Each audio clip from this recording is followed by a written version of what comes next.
یو حدیث کې راځي پیغمبر علیه السلام زنانو ته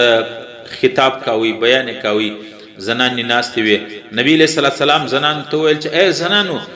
اے معاشر نساء، اے زنانو ډلو، کله چې اذان کیږي تاسو د دې حضرت بلال اذان واوري یا د اقامت اوري، بیا تاسو هم د اذان د کلمات چې دی وایي دی هغه جواب ورکوي. په هر حرف باندې به الله رب العالمین لس لک نیکی درکړي. یعنی کوم زنانه چې د اذان جواب واوري، مؤذن وای الله اکبر، دا مؤذن دوی کلمې ویلي الله او اکبر، نو لس لک صرف الله ته چې جواب ورکړي، الله اکبر یو زنانه جواب ورکړي، په دې باندې الله اکبر باندې شل لک نیکی الله رب العالمین زنانه ته ورکړي. حدیث راځي نبی علیہ السلام فرمای عن میسرہ قال رسول الله صلی الله علیه وسلم یا معاشر النساء، اے زنانو، اذا سمعتم اذان هذا الحبشي، چې د دې حبشي حضرت بلال اذان هو اوریدي و اقامته، فقلنا كما يقول، او تاسو هم هغه کلمات ویل کوم چې دی وای، فإن لكن بكل حرف ألف درجه. فقال عمر، حضرت عمر رضی الله عنه ویل چې یا رسول الله، زنانو ته د اذان جواب ورکول یو کلمه باندې لس لک نیکی دي، نارینه او ته چشته. قال رسول الله صلی الله علیه وسلم للرجال ضعفان، نارینه د پاره دوه ډبل دي د زنانو سره. طب نفسك یا عمر، عمر په دې باندې زړه شکا. یو روایت کې راځي فإن الله يكتب لكن بكل كلمة 100,000 حسنة ويرفع یو لک نیکی الله درکې د اذان یو کلمه جواب چې دی ورکې، ويرفع لكن 100 درجه، 100 درجې دی الله بلندی په جنت کې، ويحط عنكن 1000 سنه، سلنه زر او زر نیکی الله رب العالمین، زر گناهونه دی الله رجی ختمي. حضرت صحابه وی موږ نبی علیہ السلام بیا و فرمایل موږ پښتنه جن وک یا رسول الله، قلنا هذا للنساء فقط، دا د زنانو د پاره دی. نبی علیہ السلام الله للرجال ضعفان، د نارینه او د پاره الله رب العالمین تر دې دوچند اغور کی اجر ورکی. نو علما لیکي د دې اعتبار سره د اذان کلمات استلی دي. د اذان د سحار اذان سه علاوه صرف د څلور اذانونه دي، ماپښین، مازیګر، ماښام، ماخستن. د دې کلمات د اذان چې کوم کلمات یو سل شپږ اویا 176 دا حروف دي، او کچیر د سحار دا ور سره شامل کې نو 208 کلمات. خالد د سحار سه علاوه د ماپښین، مازیګر، ماښام کده دغه اذان جواب یو زنانه ورکی، نو وزنانه ته ولس کروڑه نیکی ورملاویش. او کچیری یو زنانه د دې 5 اذانو د سحار، د ماپښین، د مازیګر، د ماښام، د ماخستن د دې 5 سره جواب ورکی، هغه زنانه ته 10 کروڑه 80 لک نیکی ملاویش. یعنی مؤذن الله اکبر الله اکبر، زنانه کور کې ناسته د مؤذن د اذان د کلمات واوریدل او بیا جواب ورکي، زنانه ام ویل چې الله اکبر الله اکبر.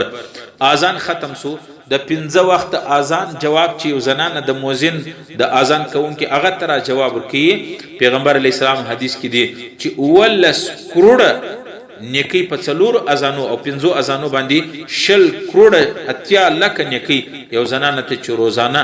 د مؤذن د اذان جواب ورکي. اوس نارینه او ته کچيري د څلور اذانو جواب نارینه ورکي، نو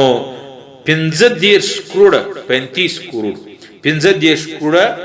10 لک نیکی به الله رب العالمین نارینه ته ورکي.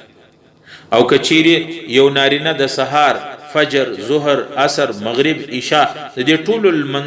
اذانو جواب ورکي، نو هغه مؤذن ته جواب ورکول والا مسلمان ته نارینه ته به 41 کروڑ یو 40 کروڑ 80 لک نیکیانی به الله رب العالمین د نارینه ته ورکي. یعنی یو سړی نارینه دی د مؤذن اذان واوري، مؤذن وای الله اکبر الله اکبر، تخپل دکان کې، خپل کور کې، خپل مکان کې ناشته، نو تم وای چې الله اکبر الله اکبر. مؤذن د 15 وخت اذان جواب چې کم نارینه ورکي، هغه نارینه ته د ورځې روزانه یو 40 کروڑه 80 لک نیکی الله رب العالمین ورکی. په دی وجه ځانو د اذان جواب ورکول یو بهترین عمل دی. الله رب العالمین دی د اذان جواب ورکول توفیق مشته نصیب کړي. دا یو بهترین او مفت ګټه ده او د دغه دا یو بهترینه سرمایه ده د اذان جواب ورکول او د دې کرنسی د دې پیسې د دې نقود د دې دولت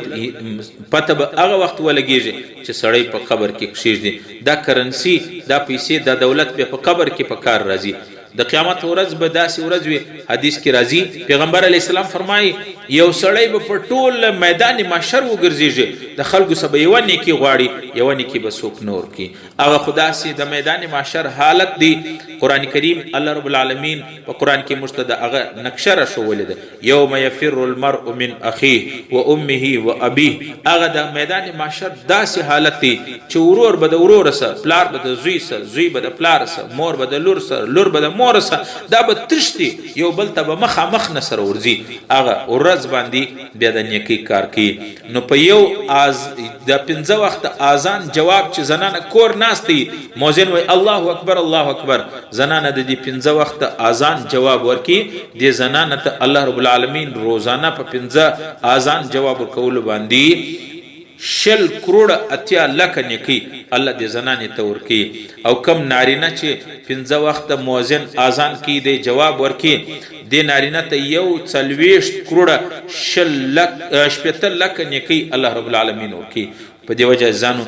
اذان کول ډیر اجر لري د مؤذن خدمت د ځان سعادت وبولو د مؤذن د اذان جواب دا ډیر زیات نیکی ډیر خلک دا د نیکی سه شیطان کوشش کوي چې محروم کی پګه په لګیای الته مؤذن اذان کی